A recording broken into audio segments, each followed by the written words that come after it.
শুধু একটি ভিডিও প্রকাশ, তাতেই যেন পারমাণবিক বোমা বিস্ফোরণের মতো তোলপাড় ফেলে দিয়েছে ইরান। ভিডিওটি দেশটির সর্বোচ্চ নেতা মোস্তফা খামেনির। 28 ফেব্রুয়ারি যুক্তরাষ্ট্র ইসরায়েল যৌথ হামলা চালিয়ে ইরানের সর্বোচ্চ ধর্মীয় নেতা আয়াতুল্লাহ আলী খামেনিকে হত্যার পর থেকে আলোচনার কেন্দ্রে ছিলেন তার ছেলে মোস্তফা খামেনি। ওই হামলার পর তাকে আর প্রকাশ্যে দেখা যায়নি। এই কারণেই গুরুতর আহত হওয়া, অসুস্থতা, আত্মগোপনে থাকার গুঞ্জনে এক রহস্য পুরুষে পরিণত হয়েছেন তিনি।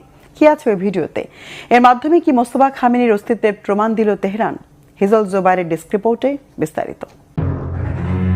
ইরানের সর্বোচ্চ নেতা মোস্তফা খামেনির শারীরিক অবস্থা নিয়ে চলা তীব্র জল্পনা কল্পনার মধ্যে তার একটি ভিডিও প্রকাশ করেছে ইরানের আধা সরকারি সংবাদ সংস্থা মেহের নিউজ।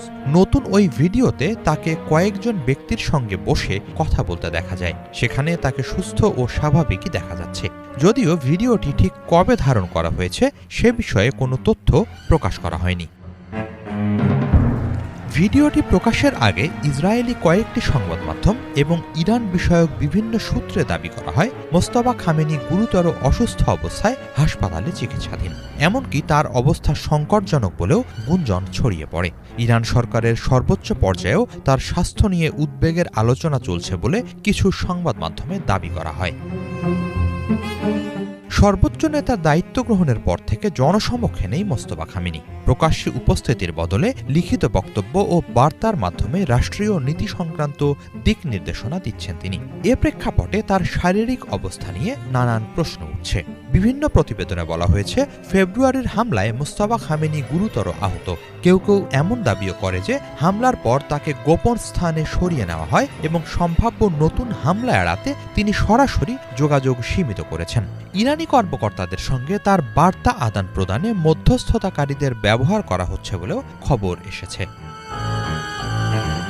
সম্প্রতি ইরানের প্রেসিডেন্ট মাসুদ পেজেশকিয়ানও এক সাক্ষাৎকারে সর্বোচ্চ নেতার সঙ্গে সরাসরি যোগাযোগকে অত্যন্ত কঠিন বলে উল্লেখ করেছেন।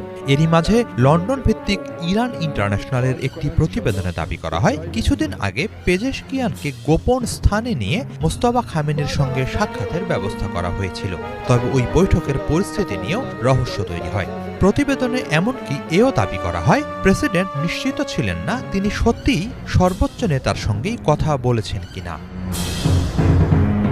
এর আগে সৌদি সংবাদ মাধ্যম আল হাদাসের এক প্রতিবেদনে ইসরায়েলি সূত্রের বরাত দিয়ে বলা হয়, মোস্তফা খামেনি ইরানের বাইরেও থাকতে পারেন। আবার মার্কিন প্রেসিডেন্ট ডোনাল্ড ট্রাম্প দাবি করেছিলেন, সামরিক হামলার পর ইরানের শীর্ষ নেতৃত্ব মারাত্মকভাবে দুর্বল হয়ে পড়েছে এবং মোস্তফা কার্যত রাষ্ট্র পরিচালনার সক্ষমতা হারিয়েছে।